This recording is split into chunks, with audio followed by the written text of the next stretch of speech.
Hello on this gorgeous day and a very happy When Wellness Nerd Out time, you guys. Happy today. I hope you're having a great day.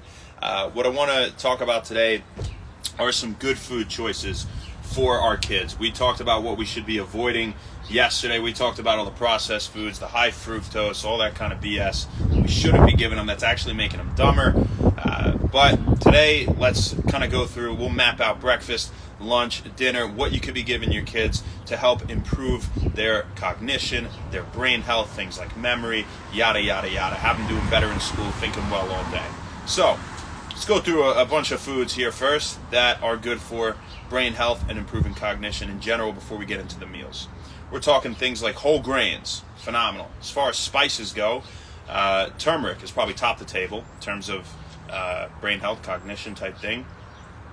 You got peanut butter, we got oats, oatmeal, nuts and seeds, especially pumpkin seeds and walnuts, apparently. But, don't forget about our pistachios or macadamia nuts, our hemp seeds, flax seeds, chia seeds are also great. Lean meats, and especially lean beef. You're going to go for grass-fed beef, of course, but lean beef is a good one. Don't forget about your lean pork chops, lean chicken breast, things like that. We got beans. We got berries, especially the darker berries. We're talking blueberries, raspberries, blackberries, and blueberries are the absolute top. Blueberries are one of the best foods you can have for your brain in general. Actually, blueberries are great for enhancing cognition in the elderly that have somewhat gone through cognitive decline, whether it be disease-related or not, interestingly, but great for all age ranges are blueberries for cognition. All right. We've got colorful veggies, things like, whether it's beets or carrots or red cabbage, for example. Dark leafy greens, absolutely phenomenal. Get plenty of those. Fatty fish, especially salmon, but, mackerel, tuna, herring, those are all great too. Let's see what else we got on here. Fruits, of course, especially apples and plums. Don't forget about eggs. It's not just the healthy cholesterol in the yolk of the egg or the protein that we find in the egg white, right? The healthy cholesterol can be used as a precursor for testosterone production, for example, but also is a good source of choline. We know acetylcholine is the major learning neurotransmitter, so eggs are fantastic. Don't skip those in the morning. And teas as well. So we're talking green, white, purple teas. If you're going for a great herbal tea, probably top of the table is yerba mate tea. Absolutely fantastic. Lucas, I know you know all about that. But those are a few foods, maybe we can just keep in mind, types of foods that are better to give our kids, whether it be breakfast, lunch, or dinner, for enhancing cognition, right? So let's go through breakfast. So what am I going to give them that they'll actually like, right? Because it's like, well, yeah, red cabbage is good for my kid's brain. He can eat red cabbage in the morning. Maybe not, right? But, we get a little creative here. Maybe try some whole grain bread. Okay, whole grain bread, you can put a little butter on it, make it good, make it delicious. Put an avocado with it, or half an avocado if they won't eat the whole thing. We're going to put a few eggs on the bread, right? That's probably the most important part of this meal.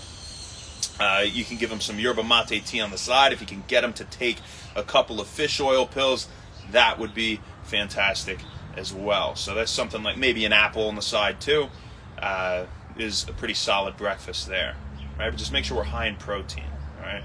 We want the most protein, and then, along with healthy fats, a lot of healthy mono and polyunsaturated fats, and carbs should be making up the smaller portion of our plates. And if we're going to have a lot of carbs, we're going for those dark leafy greens. We're going for the veggies, the berries, right? Things like that.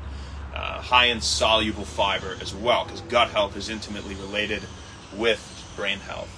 Right? They call our gut our second brain. Right? So now let's move on to lunch. What can I pack in that bag that they're going to actually enjoy? Maybe go for some grilled chicken breast, lean grilled chicken breast. And what you're going to do is you're going to put some turmeric and black pepper on it. We know black pepper is piperine in it that improves the absorption of the curcumin that we find in turmeric. That's responsible for its benefits, right? And so it improves the absorption. We always put them together, as we talk about here all the time when wellness. So chicken breast with black pepper and turmeric on it. You could throw some herbal spices on there as well, make it good. Probably don't need to throw salt on there. It'll be delicious without it. But if you want to throw a pinch, you go right ahead. You could put that on some Ezekiel bread. Ezekiel bread is great. I'm not marketing for them, I swear, but it's good stuff. You know, I use it myself. They have whole grain. They have nut and seed type bread. So that's a great option as far as bread goes. So what kind of spread are we going to put on it? Because we could put some lettuce, tomato, some onion on that sandwich and make it good. But if you want it to not be dry, you got to put something like hummus, right? You're going to skip the mayonnaise and any other crap. Barbecue sauce, you're high in sugar. You're going to skip that. You're going to go with hummus or pesto. Pesto sauce is great, right? So two delicious, healthy options right there. And on the side, maybe you give them a few blueberries. You could give them some nuts, right? And especially walnuts again, or you give them some pistachios. Maybe throw a plum in there, right? You could even throw a few sweet potato, a few chunks of sweet potatoes. Anything along those lines should be pretty good, or an sliced up apple with some peanut butter, But as a kid, personally, I didn't get the sliced up apple in my lunchbox because it was always a little bit yellow by the time I was going to eat it, and I wasn't too happy about that. So just, from a kid's standpoint, at least from what I remember, if I remember it, it must have had a big impact on how I saw sliced up apples. So I don't know how your kid looks at it. But when we talk about dinner, what about a nice tray of salmon? Nice tray, fatty fish, wild caught salmon, absolutely, right? Higher omega-3 to omega-6 ratio, whereas the farm raised will have a lot more omega-6s, not the natural ratio that we're looking for in fatty fish. So it's important to get wild caught salmon, all right? If you want to make it delicious, you spice it up. I'll actually talk about a great recipe. Maybe tomorrow I'll talk about a pistachio encrusted salmon that I make all the time that is absolutely delicious and phenomenal for you all at the same time. So maybe you make a pistachio encrusted salmon. Again, we'll talk about how to make that tomorrow. And you're going to give them a big salad. They need to get their greens in, right? If they didn't for breakfast, they didn't for lunch, you give them big salad, dark leafy greens, that kale, that spinach, that arugula, whatever. You want to just get a spring mix.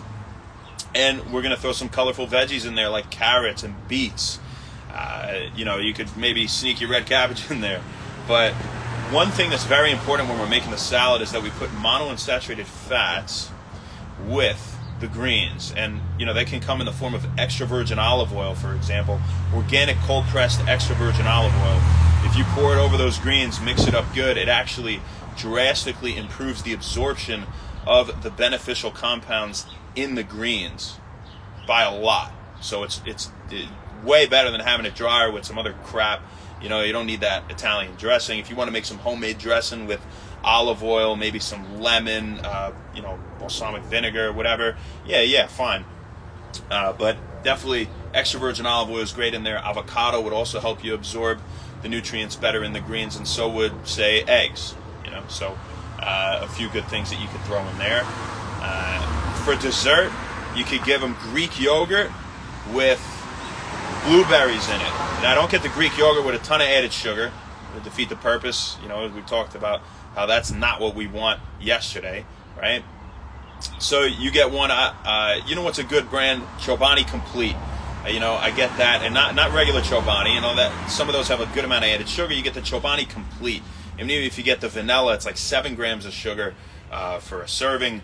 I don't believe there's much added sugar, if really any.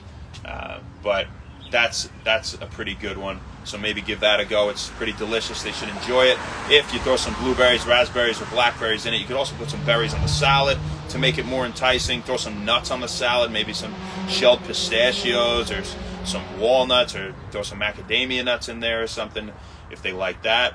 And also for dessert, we could go the sliced apple with peanut butter route, something along those lines. So that's kind of taking you through a quick day of meals. Obviously, we're going to make every day a little bit different, right? So they're not sick and tired of what they're eating. But that would be a pretty good way to start. So, maybe give it a go one of these days this week. You guys, thank you so much. That's all we got for you today. I'm going to go get some sun and have a great rest of your day, guys. Happy Wend Wellness. Thank you.